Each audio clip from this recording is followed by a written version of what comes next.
Have you ever finished a K-drama and immediately wanted something with the same vibe? Something that doesn't feel like a copy, but hits emotionally and aesthetically in a similar way?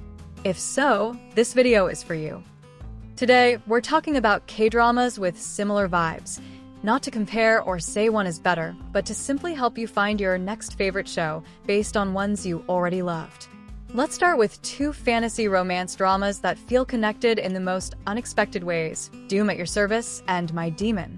If you enjoyed Mydemon, then Doomatyourservice might just be your next watch, and here's why.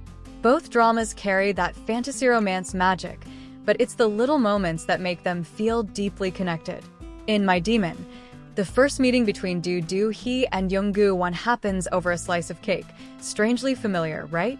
Because in Doomatyourservice, when Tak Dong-kyung first encounters Mydemon, he's also quietly eating cake. A small scene, but beautifully symbolic in both. There's also the concept of supernatural bonding.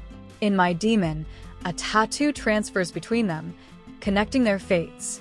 While in Doomatyourservice, the red string Mydemon gives Dong-kyung is a symbol of pain, protection, and destiny. Again, powerful yet subtle. And let's talk style. Both male leads have this mysterious aura, mostly dressed in black, which gradually changes as their characters evolve emotionally.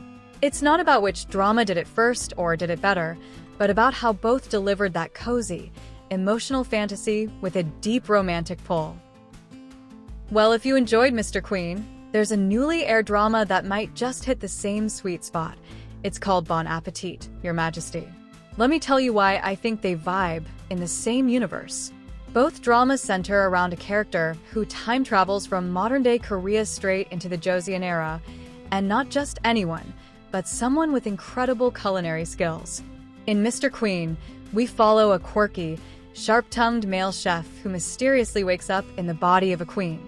What follows is pure chaos, comedy, and surprisingly touching moments, all while he introduces modern flavors to royal kitchens, leaving the palace in awe.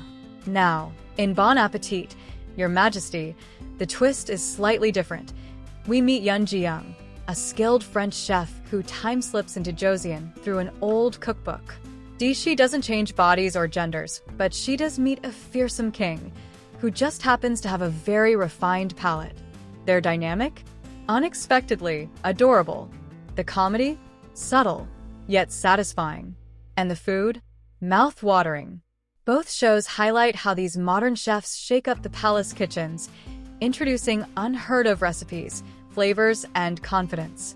But more than that, they both bring heartwarming moments, cultural clash, slow romance, and royal charm, all wrapped in historical fantasy. While Mr. Queen leans more into comedy and bold expressions, Bon Appetit, Your Majesty feels more gentle and warm, like a well-plated dish with a secret ingredient. So, if you loved one, give the other a try. You might be surprised how familiar it feels. Which one do you prefer so far? Or are you currently watching both? Let's talk in the comments.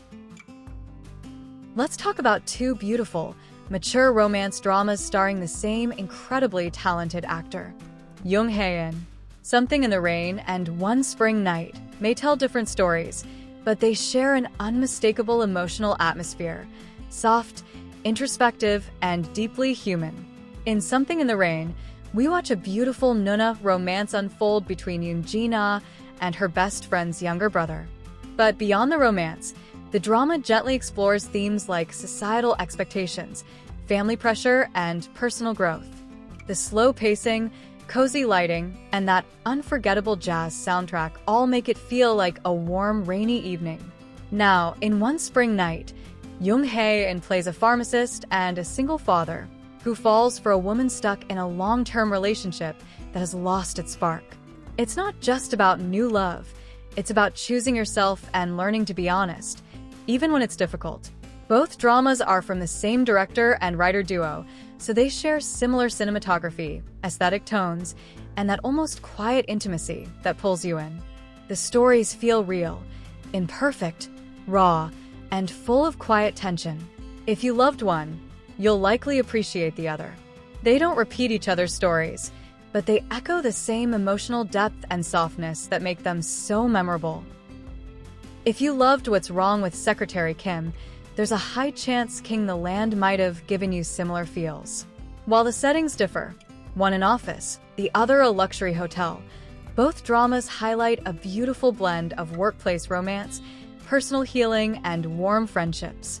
In Secretary Kim, we see Park Seo-joon as a cold but vulnerable CEO with a mysterious trauma and only one close friend. His relationship with his secretary slowly unveils a side of him not everyone gets to see: loving, respectful, and emotionally wounded. Park Min-young plays a confident and capable secretary who knows her worth. We see not only her professional strength, but also her personal life, especially the bond with her sister and friend. Her romance with the CEO unfolds naturally, revealing layers of mutual respect, healing, and emotional respect. If you loved What's Wrong with Secretary Kim, there's a strong chance King the Land gave you similar feels. Both explore romantic relationships that go beyond the workplace. In King the Land, Juno plays a hotel heir who's charming yet emotionally distant.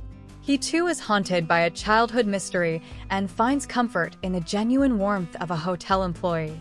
Like Secretary Kim, it doesn't stop at just the office. We see friendships, personal lives, and soft healing moments. Both dramas carry that comforting, luxurious yet down-to-earth romantic fantasy, where love softens trauma and characters grow not just together, but individually too.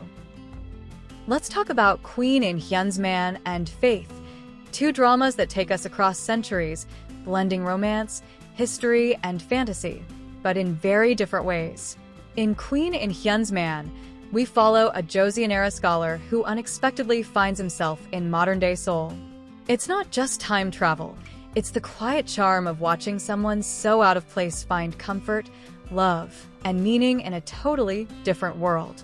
He meets a struggling actress who's ironically playing Queen in Hyun in a drama.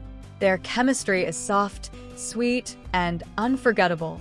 This drama feels like a love letter to fate, timing, and second chances. Now compare that with Faith, where the time traveler is not from the past, but from the future, or rather, the female lead is transported back to the Goryeo dynasty. She's a modern-day doctor who gets pulled into the political and emotional chaos of ancient Korea. This story is more dramatic, grand, and layered with historical conflict. But at its heart is the same gentle question: what happens when love crosses centuries? Both dramas explore the emotional weight of love between two people from different times, but while Queen in Hyun's Man is light and romantic, Faith is bold and emotionally intense. This isn't about which one is better. It's about what you might enjoy if one of them left a mark on your heart. Have you watched either of these? Or both? Let me know which time travel love story touched you more. I would love to hear your thoughts. Thanks for watching. If you enjoyed this vibe, don't forget to like, subscribe, and stick around for more heartfelt K-drama pics. See you in the next one.